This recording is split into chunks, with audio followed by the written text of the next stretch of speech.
Assalamualaikum warahmatullahi wabarakatuh. Nama saya Devianti, NPM 1931060086. Di sini saya akan mereview jurnal internasional yang berjudul Well-being in the Time of COVID-19: The Metaphors and Mindset Matter. Artinya, kesejahteraan di masa COVID-19, apakah metafora dan pola pikir penting? Penulis Janie Albernitti, Crystal Lehoit, Nicholas Buttrick, and Lisa Hauster Guzman. Nah, yang pertama adalah tujuan penelitian. Tujuan penelitian saat ini itu ada dua. Yang pertama itu menyelidiki apakah pesan yang berfokus pada perang relatif terhadap pesan yang berfokus pada perubahan. Nah, mungkin datang dengan biaya pola pikir pertumbuhan yang lebih lemah dan berkurangnya efikasi diri. Nah, yang kedua itu mengeksplorasi apakah keyakinan tentang ketidakmampuan untuk COVID-19 pada gilirannya memprediksi lebih banyak kecemasan, lebih sedikit kesejahteraan, dan lebih sedikit yang untuk terlibat dalam perilaku kesehatan yang direkomendasikan seperti mencuci tangan dan menjaga jarak. Nah, selanjutnya adalah latar belakang.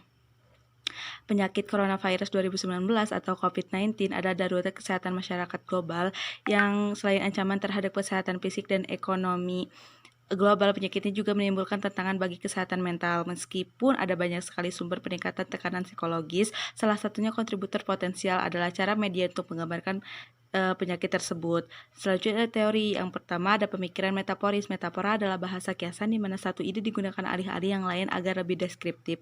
Yang kedua, metafora perang. Metafora perang adalah salah satu metafora yang paling umum digunakan untuk membahas topik mulai dari kampanye politik, kejahatan, hingga narkoba. Ketiga, ada ubah metafora. Nah, itu berfokus pada dua metafora tentang COVID-19 yang menggambarkan betapa pentingnya tindakan individu meratakan kurva dan memutus rantai penularan. Keempat, ada pertumbuhan pola pikir dan efikasi diri. Nah, pola pikir itu biasanya dinilai sepanjang kontinum pertumbuhan, tapi juga dapat dimanipulasi melalui metafora, misalnya seperti otak, otot, pesan eksplisit, misalnya kecerdasan yang dapat berubah.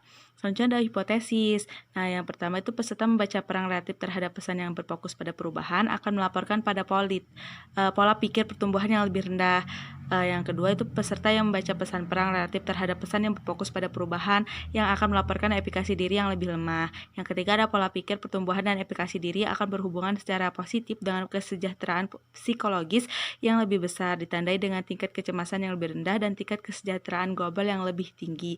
Yang lebih rendah dan tingkat kesejahteraan global yang lebih tinggi itu secara positif terhadap niat untuk terlibat dan perilaku yang berhubungan dengan kesehatan. Yang keempat, ada apakah pesan-pesan tersebut secara langsung berdampak pada hasil yang lebih jauh dari kecemasan, kesejahteraan, dan niat perilaku.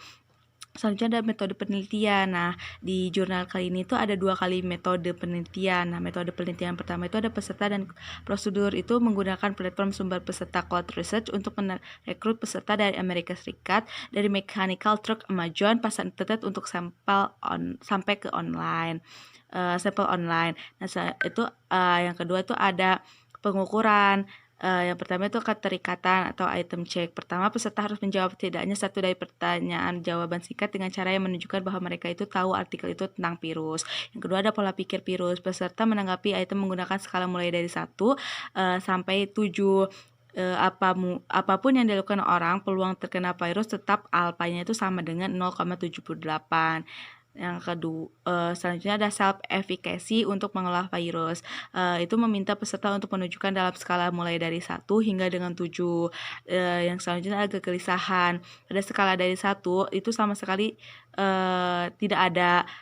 Itu skalanya itu dari 1 sampai dengan 4. Terus ada kesejahteraan. Peserta memindahkan penggeser ke titik yang merangkum keseluruhan perasaan sejahtera mereka itu hingga ke 100.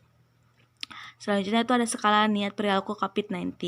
Dalam studi 1 itu mengembangkan skala 7 item untuk menilai niat peserta agar terlibat dalam 7 perilaku yang disarankan. Di akhir kedua artikel itu menggunakan skala mulai dari 1 sampai dengan 7. Selanjutnya ada metode penelitian yang kedua, yang itu terdiri dari peserta dan prosedur. Itu memiliki ukuran sampel akhir 702, 48% untuk wanita, 49,1% untuk pria, 2,6% untuk non-biner, 0,3% untuk lainnya, dengan usia rata-rata 32 tahun.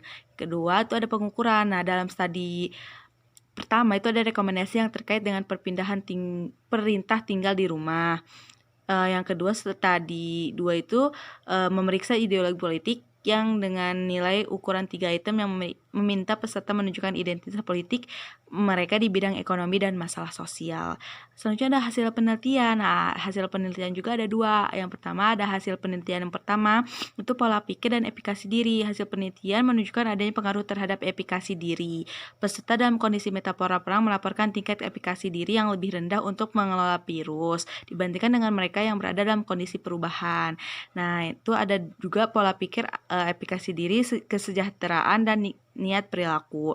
Seperti yang diharapkan, tingkat efikasi diri yang lebih besar terkait dengan tingkat kecemasan yang lebih rendah, tingkat kesejahteraan keseluruhan yang lebih tinggi, dan niat yang lebih besar untuk terlibat dalam perilaku kesehatan yang lebih penting. Selanjutnya hasil penelitian yang kedua itu ada pola pikir, efikasi diri, kesejahteraan, dan niat perilaku. Pola pikir dan self-efikasi sekali lagi terkait meskipun kekuatan menunjukkan bahwa itu memang konstruksi yang unik. Selain itu mindset berkembang gagal untuk memprediksi lebih sedikit kecemasan, tetapi memprediksi niat yang lebih kuat untuk terlibat dalam perilaku kesehatan yang direkomendasikan. Nah, terus juga ada pola pikir dan efikasi diri. Analisis untuk ketiga hipotesis.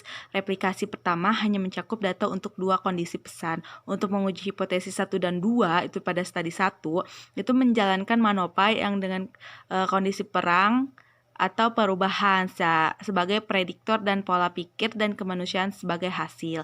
Nah, terus ada yang ketiga analisis eksplorasi, itu ideologi politik. Analisis regresi eksplorasi yang mengontrol ideologi politik mengungkapkan tidak ada pengaruh yang signifikan dari kondisi pesan baik pada pola pikir maupun kemanjuran.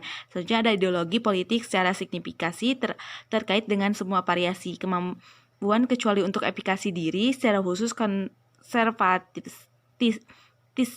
yang lebih besar memprediksi tingkat pola pikir pertumbuhan yang lebih rendah, tingkat kecemasan yang lebih rendah, kesejahteraan yang lebih rendah, dan tingkat niat perilaku yang lebih rendah.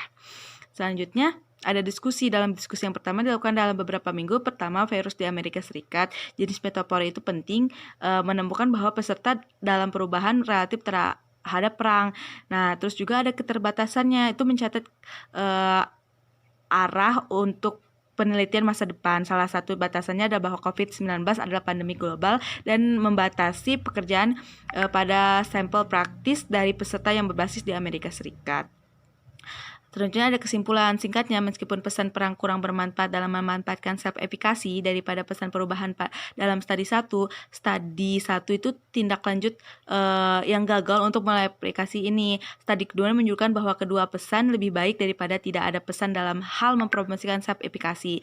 Yang penting, temuan yang paling kuat dan andal dari pekerjaan saat ini jadi menyoroti bahwa pola pikir dan efikasi diri keduanya merupakan pendorong psikologis untuk respon perilaku yang direkomendasikan oleh pembuat kebijakan dan dapat berkontribusi pada kesejahteraan. Nah, sekian review jurnal yang bisa saya sampaikan. Kurang lebihnya saya mohon maaf. Kepada Allah saya mohon ampun. Saya akhiri. Semoga bermanfaat. Wassalamualaikum warahmatullahi wabarakatuh.